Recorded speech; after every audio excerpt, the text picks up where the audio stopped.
Oh, Tony Khan, you said that CM Punk had you fearing for your life. Well, after tonight, you really need to fear for the stability and the future of your company. You better buckle up, you better pull yourself up, and get ready, because you want a war.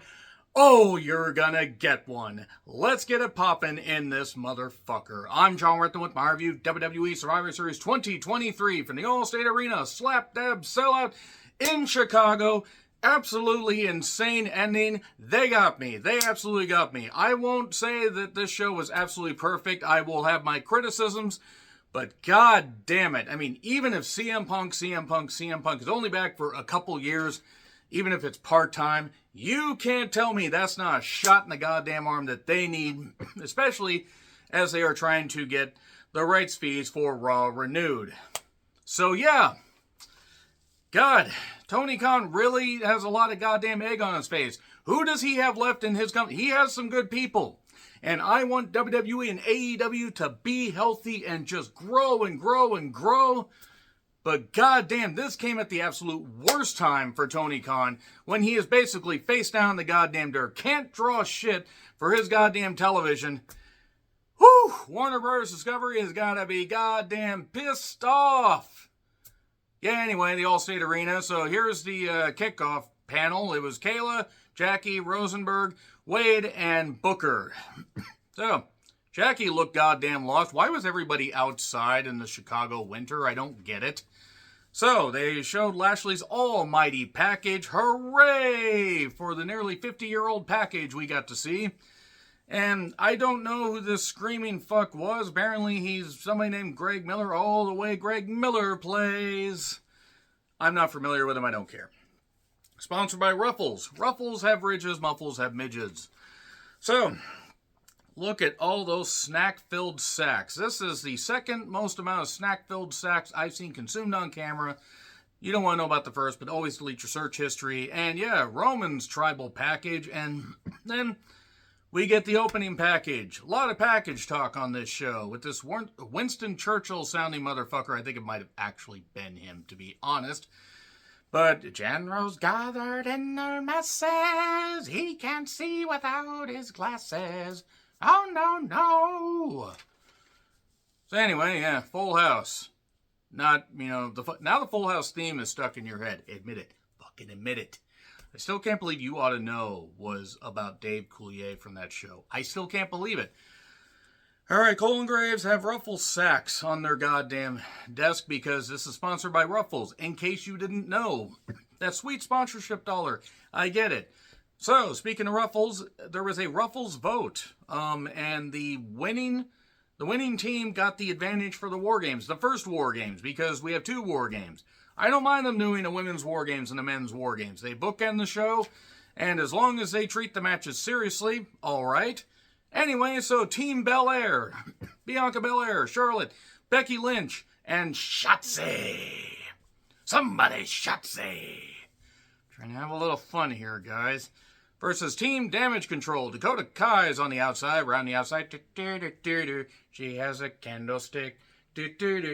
Candlestick. I don't know why I went to like two different songs there. So anyway, the team is Asuka, Io, Bayley, and Kairi Sane. So, Women's War Games match. 12 minutes into the show, the bell rings. Okay, Becky and Bayley starting off, and all right, they have done a lot of junk-filled War Games for the men and the women pretty much since they brought the whole concept back in 2017, I believe. And I get it. They want to update things, and you want to try to dress things up, and you want to try to be with the cool kids, but you have a giant weapon around the goddamn ring in the form of two cages. And at first, cool. They did some spots on the, the metal panel that's between the rings. That's good. Nobody can fall in there, get hurt. Okay, that's fine. I don't mind that. I don't even mind them taking the roof off. That's okay. And if you exit the cage, you forfeit it for your team. I don't like the cages that they have for the particular participants there. There's been like maybe two cool spots, but nevertheless. Dakota then jams her kendo stick in there, and we get that involved. So, okay, one weapon, fine, one weapon. All right, cool. All right, whatever. Blood and Guts does a whole bunch of weapons and stuff like that, and they've done the War Games variations and cages where they've gotten weapons involved. But you know what? We get one weapon involved, fine. Okay, whatever. It is what it is. Then, we want tables is instantly what the crowd was chanting. We want tables. Because they only care about the weapon spots. Then here's Shotzi. And then Shotzi gets chairs in a trash can, and it's instant dog shit. And that's nothing against the talents in here. I'm sorry, but if I'm going to criticize AEW for doing all the bullshit and blood and guts and everything, I'm not even talking about the blood, but the endless weapons when you don't need that stuff, when you are surrounded by a weapon, then I'm going to critique it when WWE does it. And it's stupid.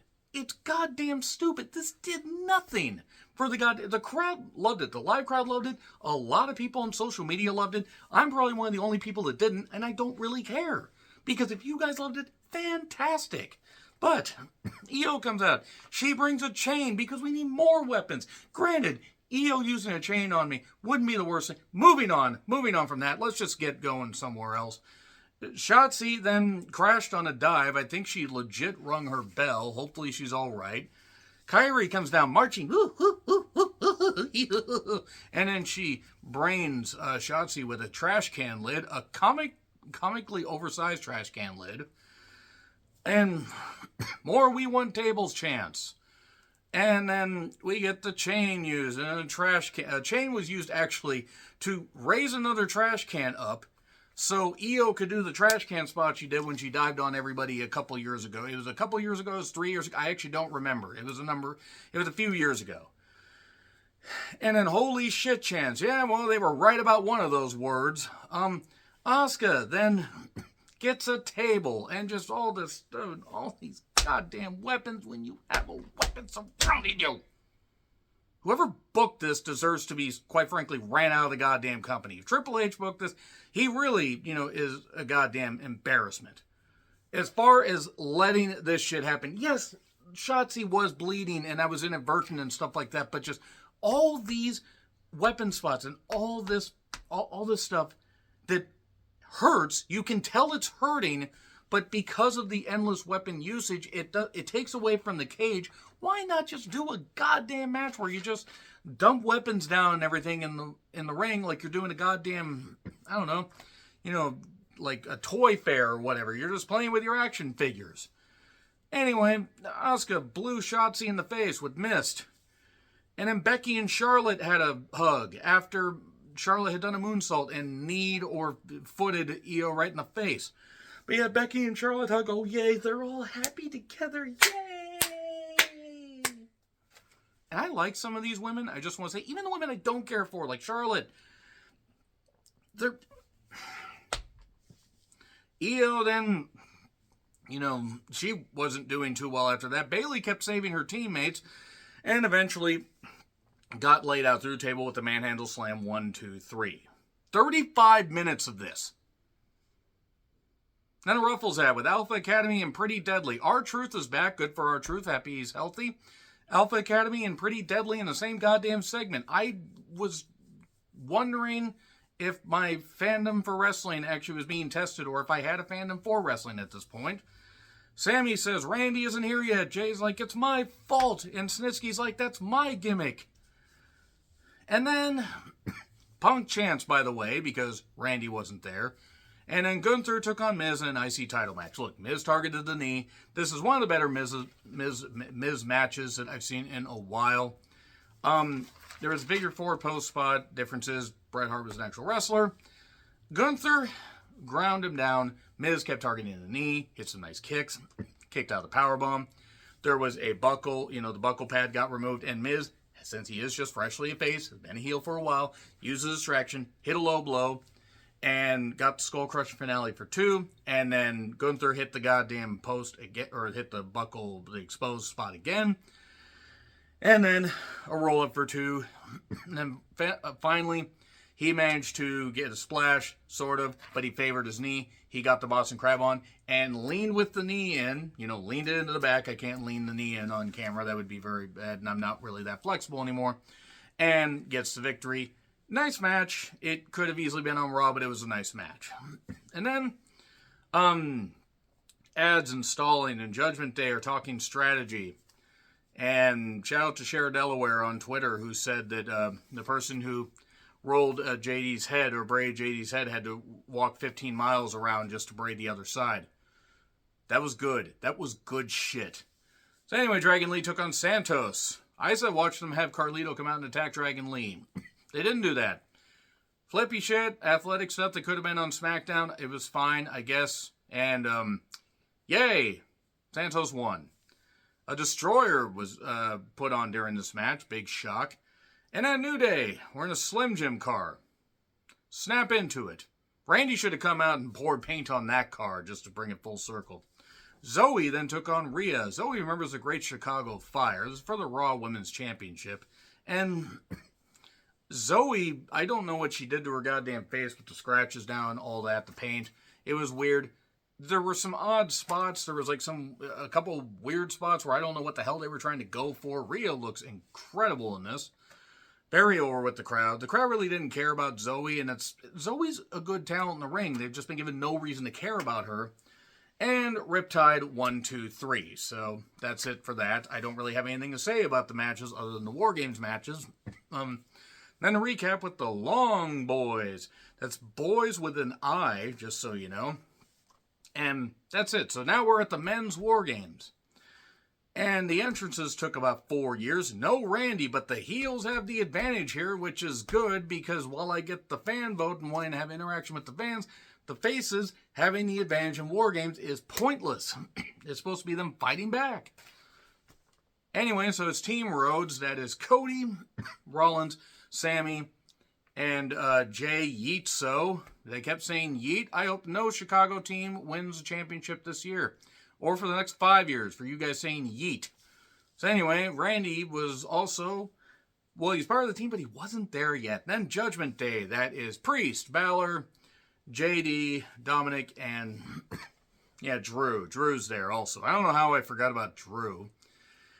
All right, Balor and Rollins start off. It's a men's War Games match. No Orton yet. CM Punk chants, and they were building. Now there were Randy chants, and then whoa.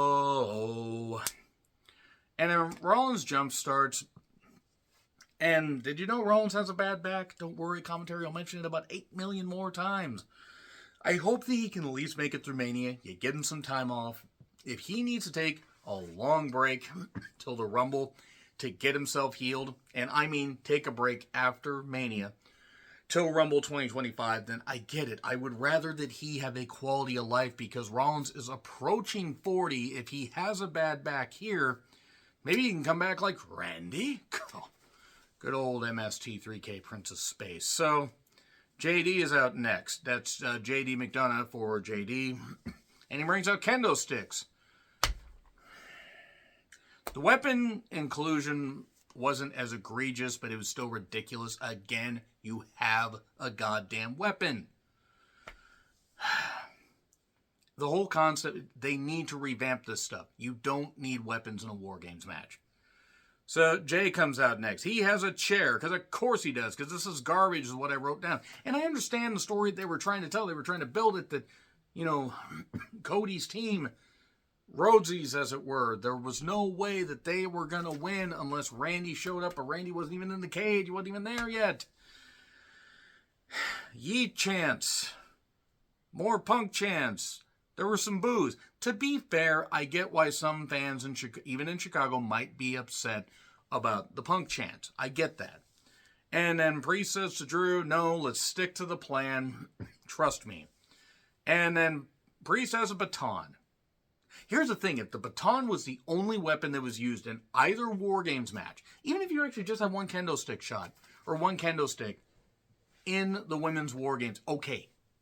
And then you had the baton, okay. I'm sorry. I just can't get over it. It's stupid. It's just lazy. It's not anything that resembles wrestling, especially War Games, when you have, again, a giant cage that wraps the ring that can be the weapon. So anyway, more Punk chants. They are playing the fans like fiddles.